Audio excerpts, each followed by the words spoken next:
శ్రీ గురుభ్యో నమః. వర్ణం పాడే విధానము స్టెప్ బై స్టెప్ ఈరోజు వివరంగా చెప్తాను. అసలు వర్ణం ఎలా పాడాలి,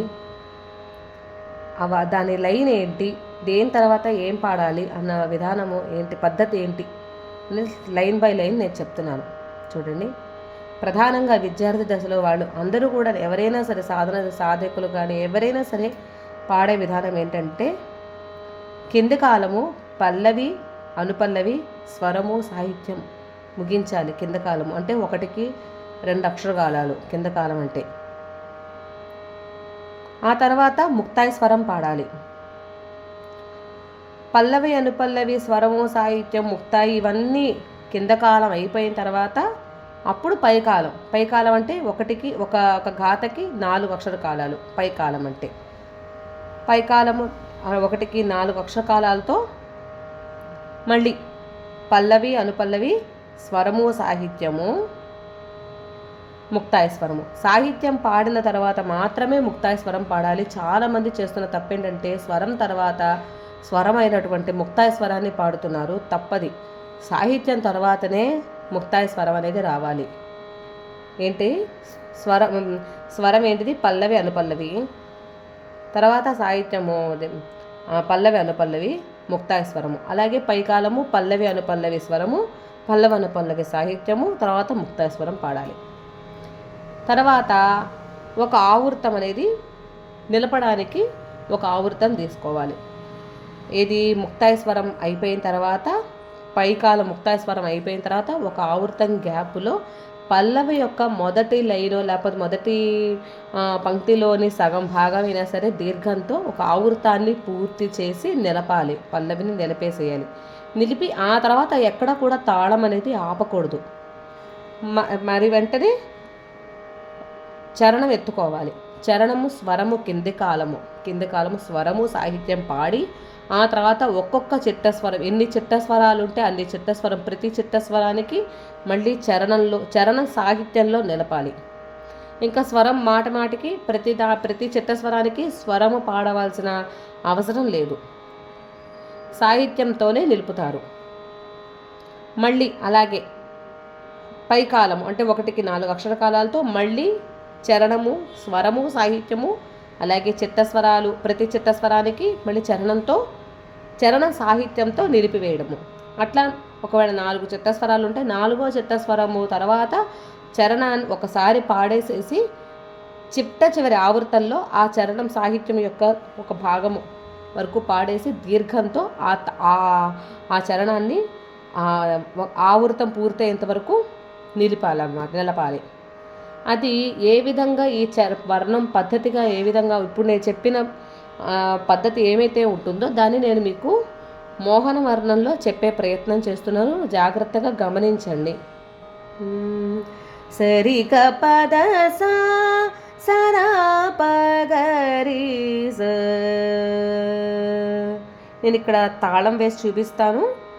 ఆ ప్రకారంగా మీరు అర్థం చేసుకొని సాధన చేయండి. ఆ లైన్ ఏంటో ఒకసారి గమనించండి. అదే మనం పాడవలసిన వర్ణం యొక్క పద్ధతి. గ గ రి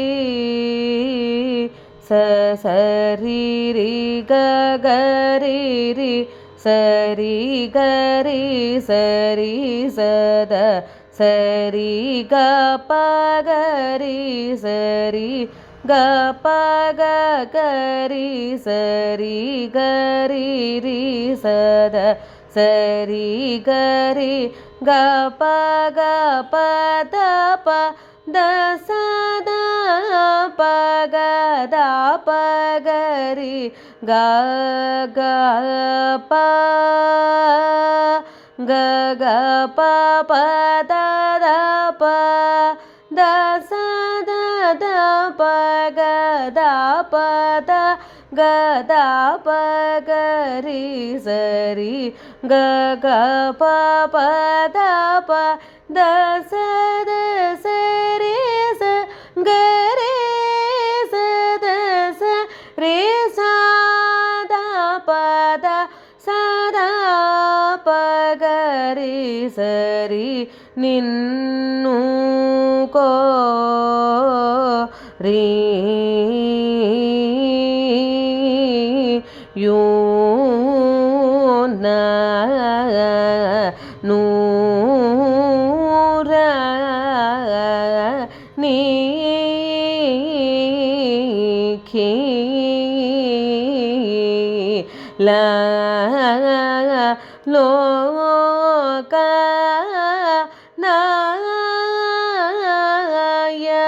నాయక నన్ను పాలింప బయ్యా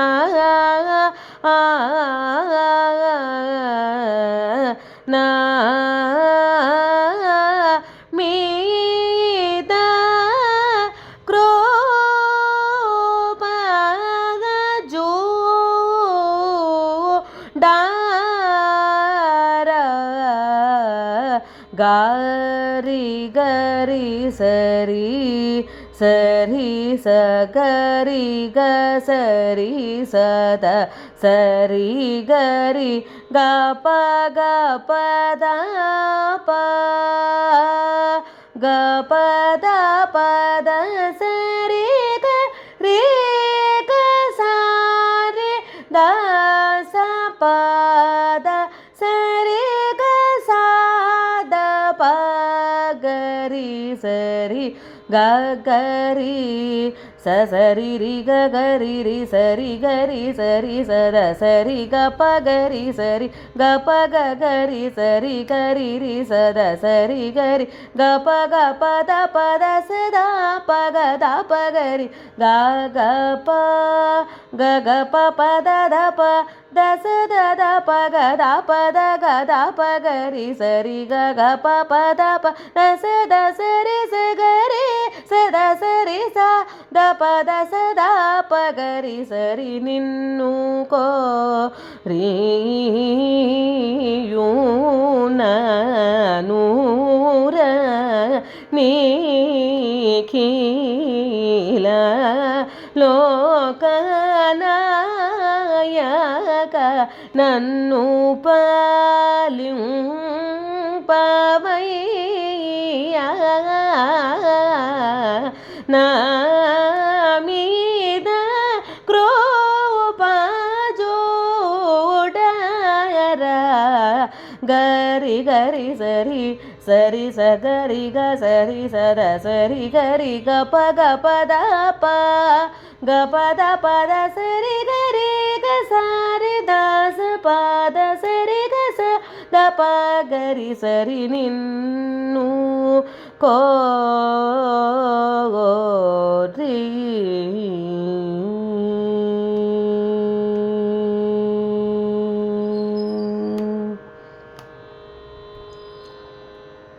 ಗ ಗ ಗ ಗರಿ ರಿ ಗ ಪ ಗ ಪ ಪ ಗ ಗ ದ ಪ ದ ಗ ಗ ದ ಪ ಗ ಪ ಗರಿ ಸರಿ ಸನ್ನೂತಾಂಗ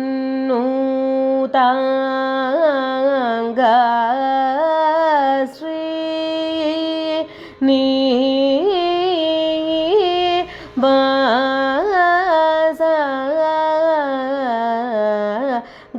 ಗಾರಿ ಸರಿ ದ ರೀ ದ ಸ ರೀ ಗರಿ ಸನ್ನೂತಾಂಗ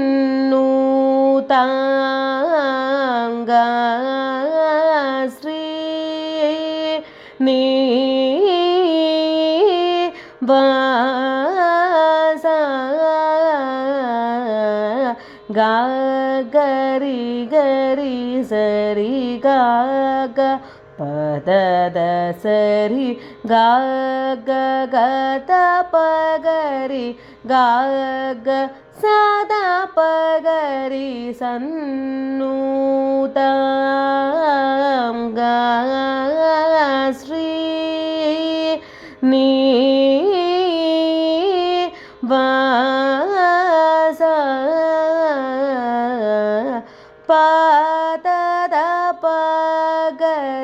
సరి గరి సద సరి గ పద సద పగరి సన్నుతాంగ శ్రీ నీ బాస సారే గరి సరి స ద సద పగరి సరి స సరి రి గ గ ప ప ద ద సరి గరి గరి ద సరి సరి స ప ద సద సద గ ప ద ప ద ప రి సద ప గరి సరి సన్నుతాంగ శ్రీ నీ బాస గ గ గ గరి రి గ ప గ ప ప గ గ ద ప ద గ గ ద ప గ ప గరి సరి సన్నుతాంగ శ్రీ నీ వాస గ రి సరి ద రి ద స రి గరి సన్నుతాంగ శ్రీ నీ వాస గ గరి గరి సరి గ గ పద ద సరి గ గ గ ద ప గరి గ గ సద ప గరి సన్నుతాంగ శ్రీ నీ వాస పద ద ప గరి సరి గరి సద సరి గ పద స సద ప గరి సన్నుతాంగ శ్రీ నీ వాస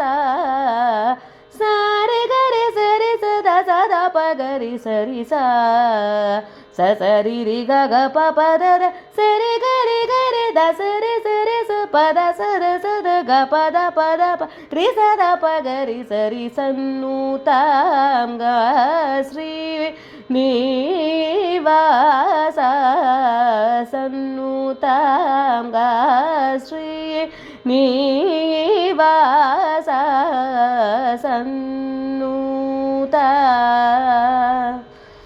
గ శ్రీ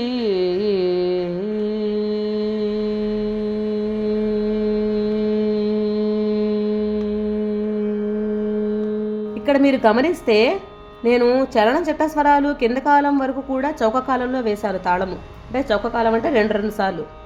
ఇంకా పై కాలం వచ్చేసరికి ఏక అంటే ఒకే గాథ ఆది తాళము మామూలుగానే వేసేసాను. ఒక్కొక్క దెబ్బ వేస్తూ వచ్చాను. అది పై కాలంలో మనం